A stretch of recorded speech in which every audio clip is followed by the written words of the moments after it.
você já mentorou centenas de pessoas. O que você enxerga como característica importante para estar na categoria que teve resultado? Para você parecer incrível para um grupo de pessoas, tem que parecer idiota para os outros. E falando um pouco do mercado digital, o que você acha que vai permanecer em 2024? Muito do nosso sucesso depende das pessoas que a gente se junta e da nossa capacidade de estabelecer relacionamentos. E como que você acha que uma pessoa que não tem autorresponsabilidade começa a ter? Com essa disposição para você enxergar suas próprias neuroses. Eu acredito que todo mundo é neurótico de perto e o fato de você reconhecer as suas neuroses te deixa menos prisioneiro delas. Salve, salve! Estamos aqui para mais um episódio do Arsenal de Mentores. Hoje a gente vai fazer uma coisa diferente aqui. Hoje, ao invés de eu entrevistar uma pessoa, o Lucas que vai me entrevistar. Então, hoje eu serei o mentor do podcast Arsenal de Mentores. Manda aí, Lucas, qual que é a boa? Vamos lá, Rodrigo. Queria te perguntar algumas coisas, vou aproveitar esse momento. Uma coisa que eu queria perguntar, eu acho que assim, eu fui muito influenciado pelo seu hábito de leitura. Eu não lia tanto antes de trabalhar com você. E eu queria entender um pouco de como que é seu processo, assim, de decisão. Pô, eu sei que você lê todo dia e tudo mais. Você tem uma lógica, pô, eu quero aprender sobre hábitos, então eu coloco um livro sobre hábito, é uma coisa mais caótica. Como é que funciona o seu processo hoje? Com certeza é uma coisa mais caótica.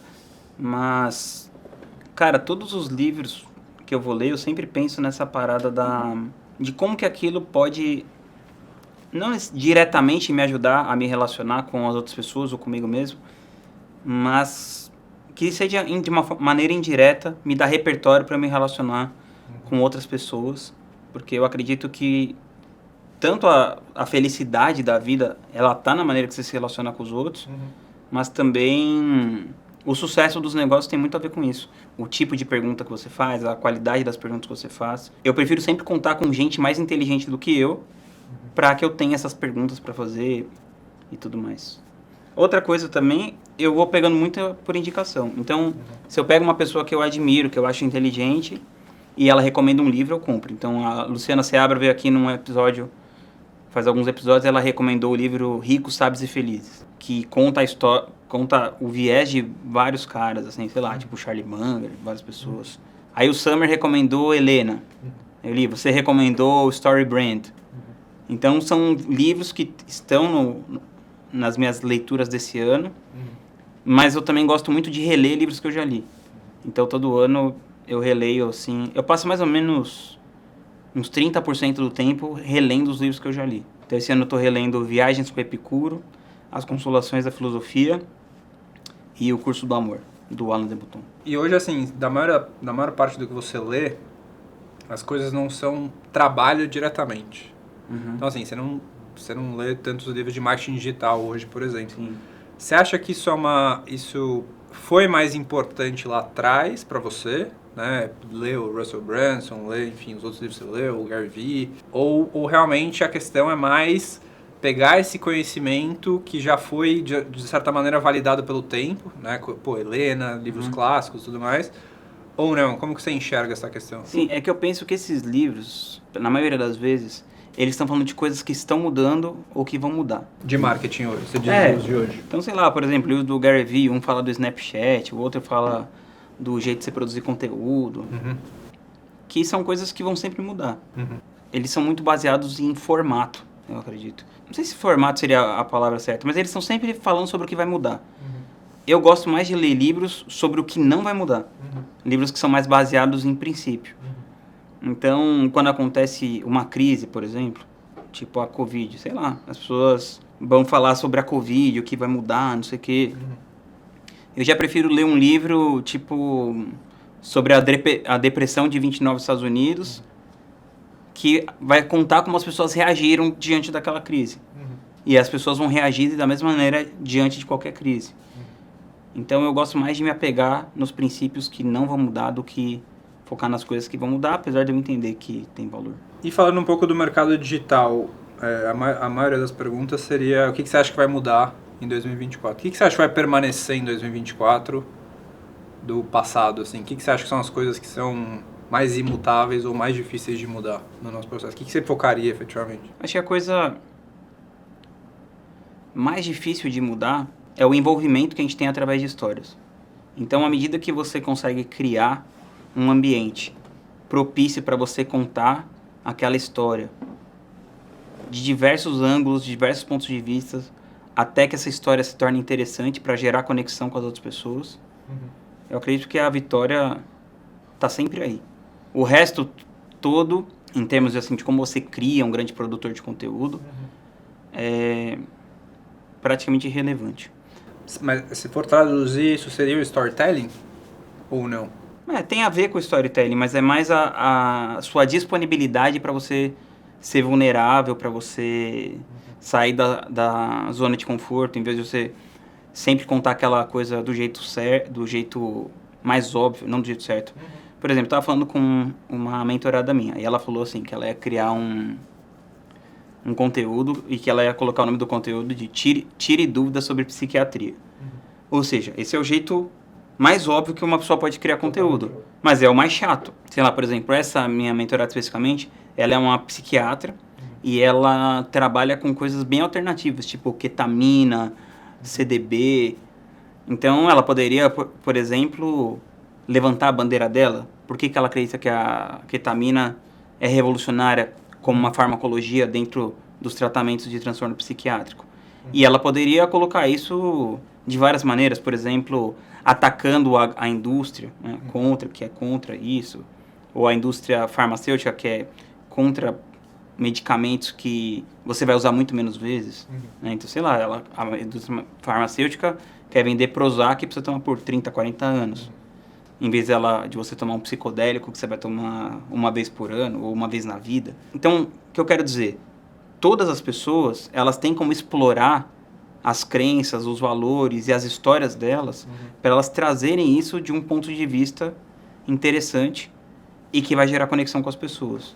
Porque ela poderia criar o mesmo conteúdo, só que se ela colocar esse título e ir por esse caminho do Tire dúvidas sobre a psiquiatria, ninguém vai dar atenção.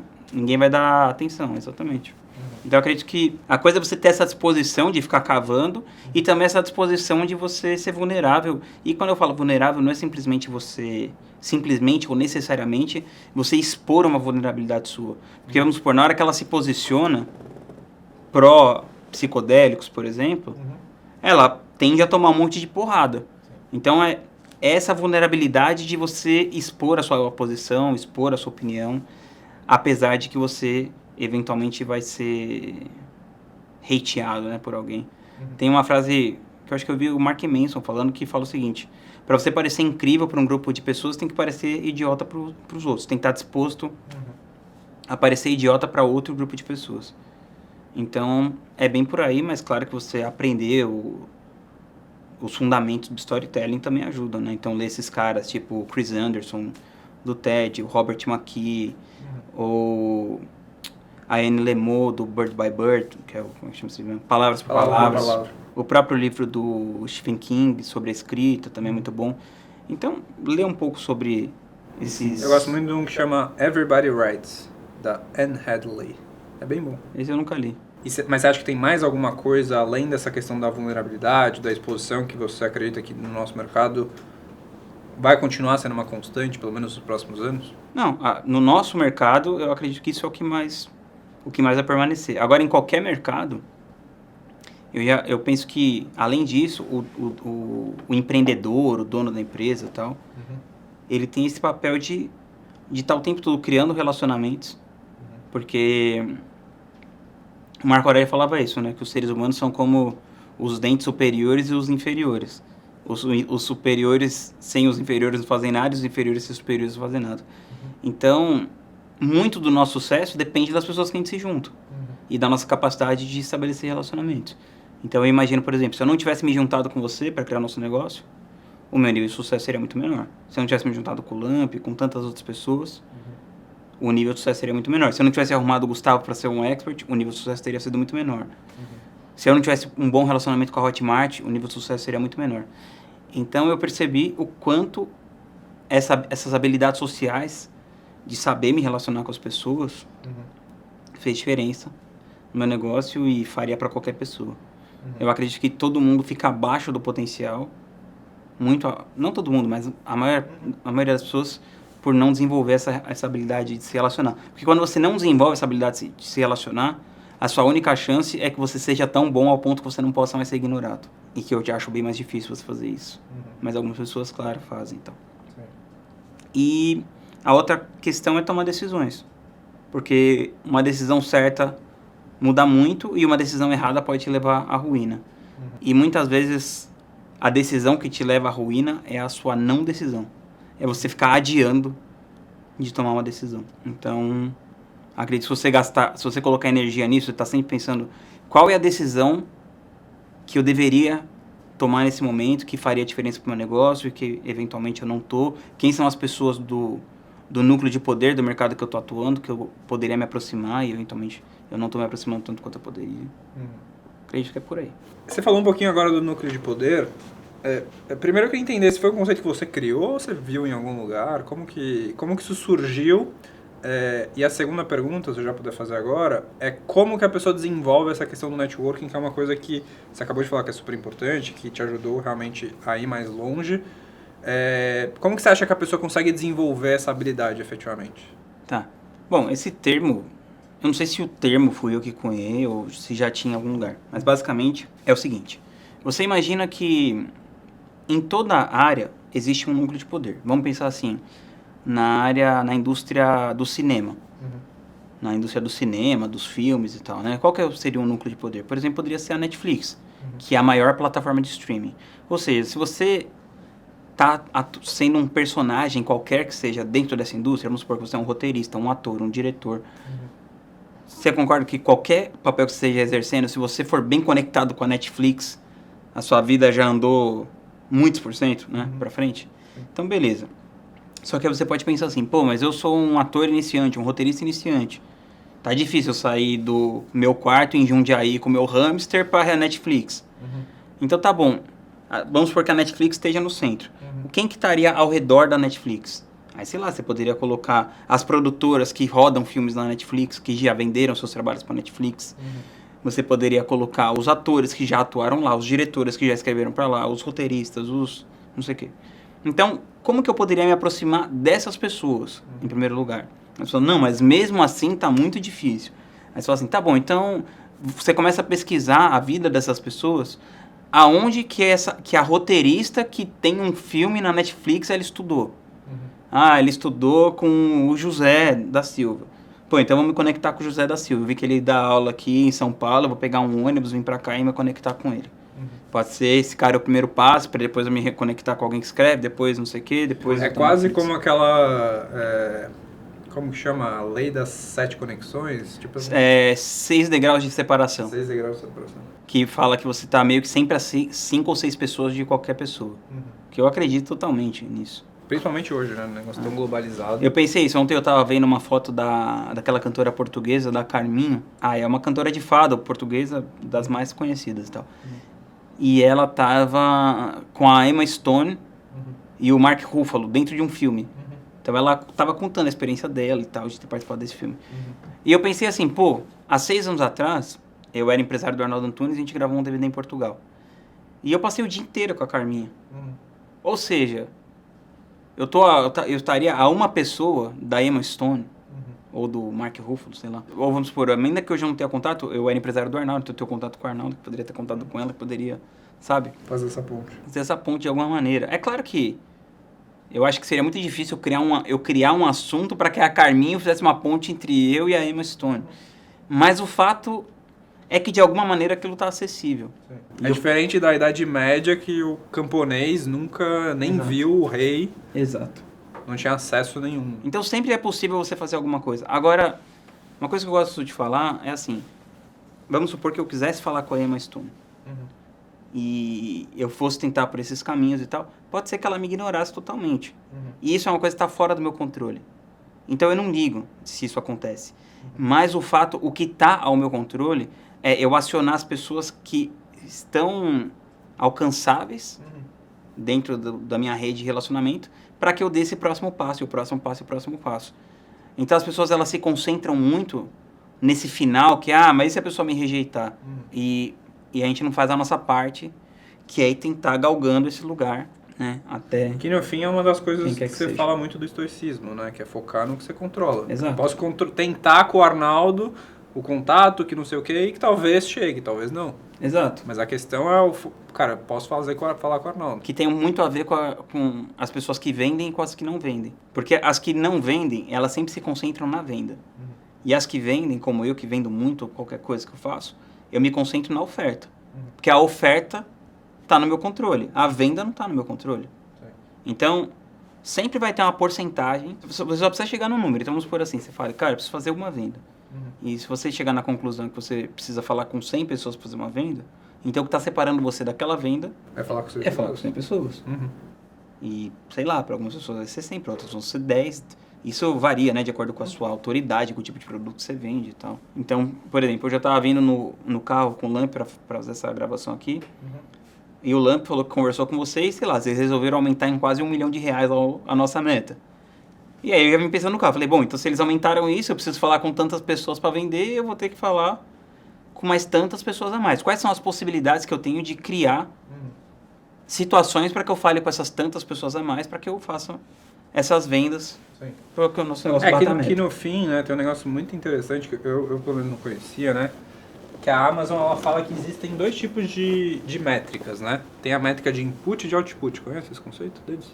Não. Então, assim, métrica de output é você falar assim, quero lucrar 1 milhão no ano. Então, ou, sei lá, quero ganhar 20 quilos de massa magra esse ano. Então, estou começando na academia, quero ganhar 20 quilos de massa magra e pesar 100 quilos, por exemplo. Métrica de input é falar assim, eu vou 300 vezes na academia esse ano. E eu vou comer bem, sei lá, vou fugir da dieta, comer um hambúrguer uma vez por semana, por exemplo. Né? Então, realmente você focar o que você controla versus o output. Porque, cara, o lucro, ele é afetado por um monte de coisa. Pode ser afetado pelo custo, pelo faturamento, pelo, sei lá, você tomou uma multa, você teve um problema tributário, você teve... Então, assim, você tem várias possibilidades de dar errado. Enquanto o input, que é, cara, eu preciso falar com 100 pessoas... Só depende de você. Só depende de você, né? Então, isso é uma coisa muito interessante. Eles falam assim, nosso foco é ter 5 mil produtos nesse tipo de categoria. Nosso foco é ter... não sei quantos sites de venda de guarda-chuva. Então, cara, isso está no nosso controle. Agora, quanto vai vender, aí é um outro passo, que a gente não tem controle. Óbvio, a gente tem que metrificar e ver se está dando certo.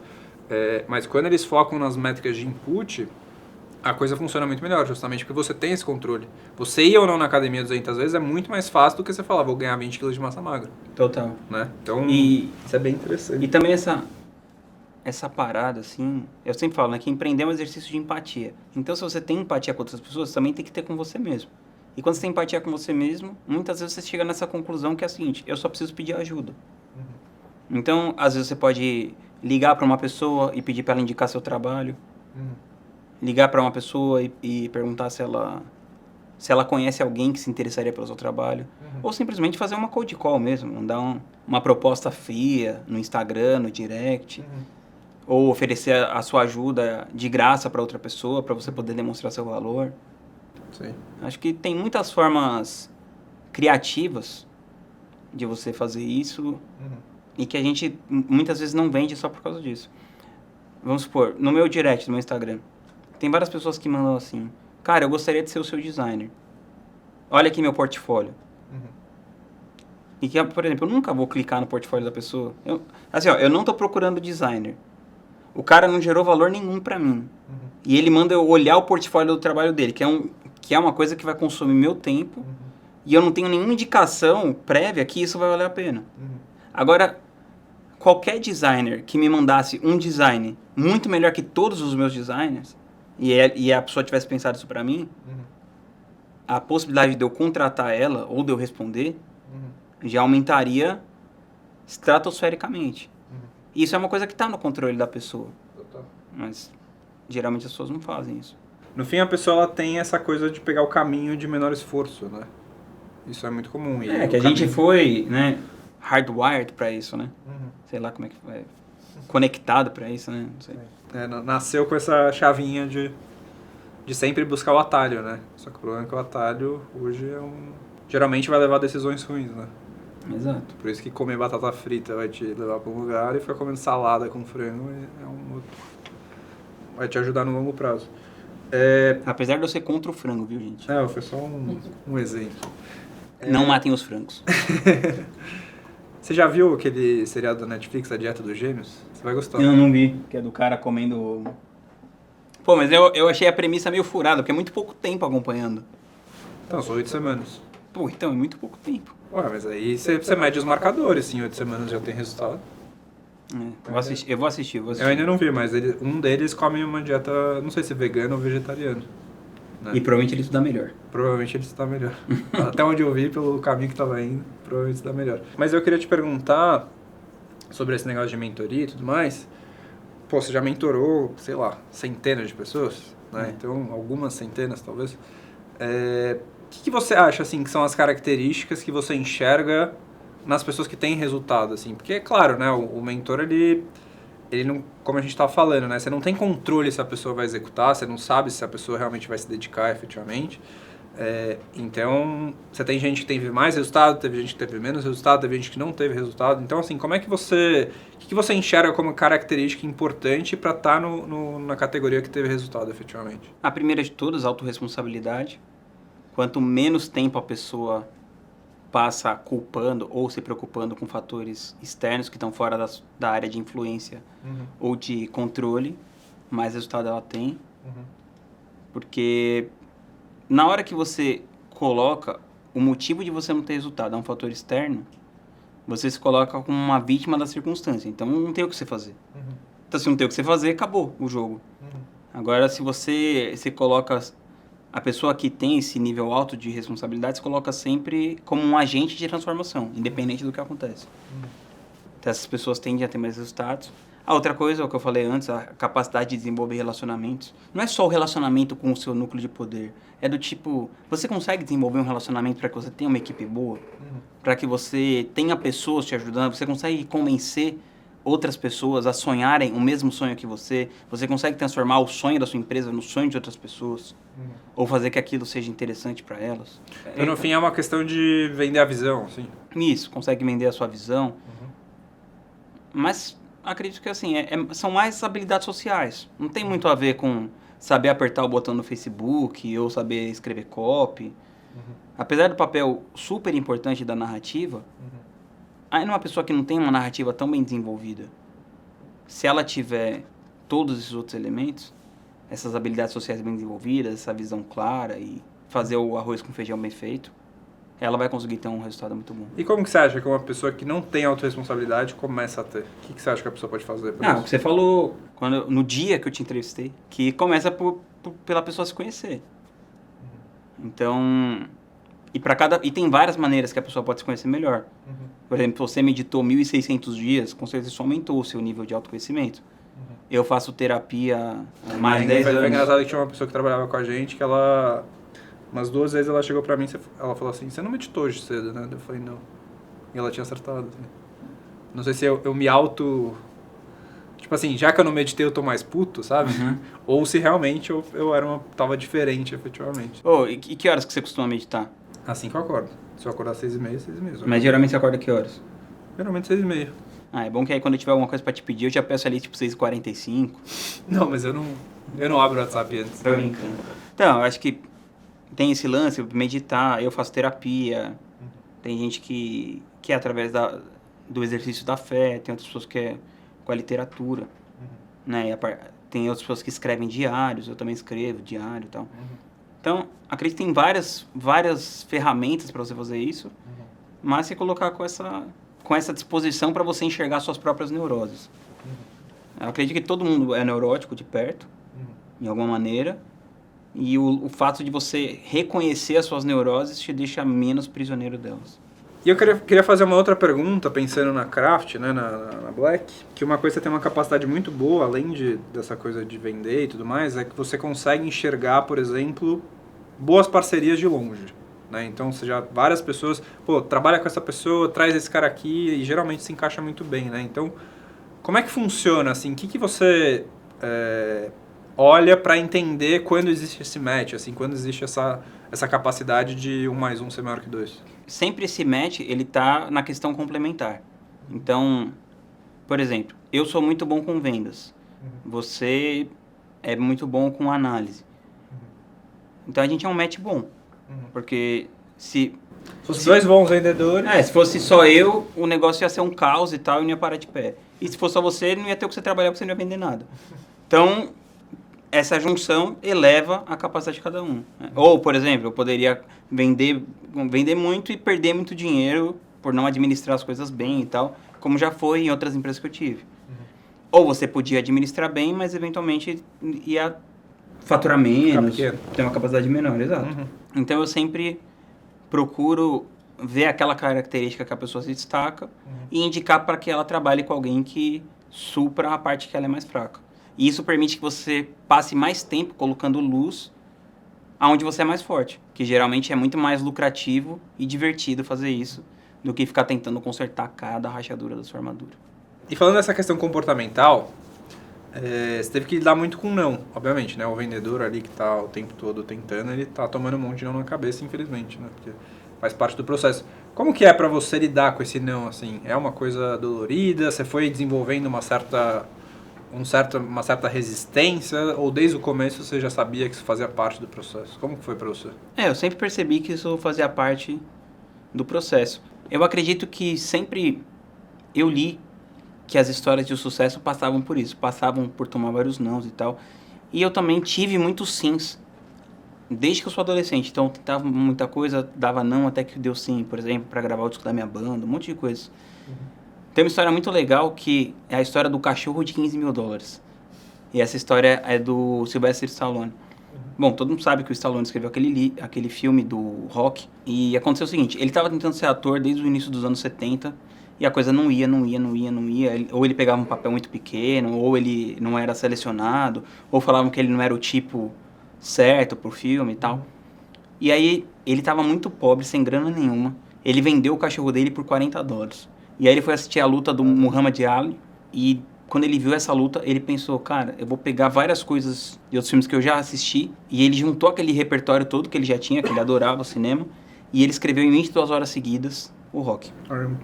E aí ele começou a tentar vender esse filme, tentou, foi tomando não, até que um cara chegou e falou pra ele, cara, eu vou te dar $125 mil por esse filme. E pensa que isso foi em 1975. Ou seja, então, $125 mil era uma tonelada de dinheiro. Se é dinheiro até hoje, imagina mais de 40 anos atrás. Ou seja, ele não se intimidou depois de ter tomado vários nãos. Quando veio essa proposta, aí ele teve a visão e a força de caráter de falar não. Por quê? Porque o cara queria que ele vendesse o filme como roteirista e rodar o filme com outro ator, que era mais conhecido na época e tal. E ele não quis. Aí os caras foram oferecendo mais grana pra ele, até que ofereceram $350 mil pra ele pelo filme, pelo roteiro. E ele falou, não, você concorda que, $350 mil, eu não sei, mas vou chutar aqui na época, seria como se fosse tipo $3 milhões hoje. Ou seja, o cara poderia ter a independência financeira dele, e ele escreveu aquele filme em 22 horas. Ou seja, ele poderia escrever mais milhões de filmes, né? Mais um monte de filme no resto da vida. E ele se recusou a pegar aquele dinheiro, e aí no final ele conseguiu convencer os caras a rodarem um filme com ele, e os caras pagaram $30 mil pra ele. E aí o que ele fez com o dinheiro? A primeira coisa que ele fez foi voltar e comprar o cachorro dele de volta. E aí ele tentou comprar o cachorro por $40, por 100, por 200, por 300, por 400, até que eventualmente ele comprou o cachorro por $15 mil. Por isso que essa é a história do cachorro de $15 mil. Ou seja, metade do dinheiro que ele recebeu... Ele comprou o cachorro. Mas ele tinha que comprar mesmo, porque o cachorro, inclusive, participou do filme, como o cachorro do Rock. É, o Brutus, se eu não me engano era o nome dele. Bom, e o resto é história. O filme foi indicado a 10 Oscars. Ele ganhou como melhor filme, como melhor não sei o quê. E isso deu a projeção dele pra vida toda. Ele venceu os nãos que ele tomou, quanto como ele soube falar não na hora que não era aquilo que ele queria. Também tem muito a ver essa coisa do quanto você está disposto a se arriscar. Porque ele se arriscou a ficar na miséria de novo. Ele tinha a chance clara ali, ele estava a uma canetada de sair da miséria para sempre, e ele preferiu arriscar ficar na miséria para fazer aquilo que ele acreditava que ele deveria fazer. E no seu começo, quando você entrou no mercado digital, você falou com vários especialistas, tomou vários não. Eu ia falar isso. Sempre que eu conto a história do nosso primeiro especialista, que foi o Gustavo Cerbasi, as pessoas falam assim, mas também já começou com o Cerbasi, assim, até minha avó, tal, né? E, na verdade, Para eu fechar com o Gustavo, eu falei com mais 18 especialistas. Caramba. Então, foram várias nichos diferentes. De nichos diferentes, estágios diferentes, até que ele falou aquele sim, que eu acredito que foi o sim mais significativo, assim, da nossa história, foi esse sim dele. E também, eu sempre falei não para tudo. Então, é muito difícil eu pegar um outro projeto fora do que o que a gente está fazendo hoje, porque eu já acredito que o que a gente está fazendo hoje é onde a gente tem que colocar toda a nossa energia. E se eu não me engano é o Derek Sivers que tem essa frase que eu li, eu vi tanto no livro Essencialismo, quanto no Ferramentas de Titãs do Tim Ferriss, que é o seguinte: se não é um sim óbvio, é um não óbvio. Então, se você não tem convicção de uma coisa, que aquilo é incrível, a princípio é não. Porque, claro, que quando você está no começo da sua carreira, você tem que falar sim para tudo, porque você está simplesmente se colocando em movimento, aprendendo como é que rola a coisa toda e tal.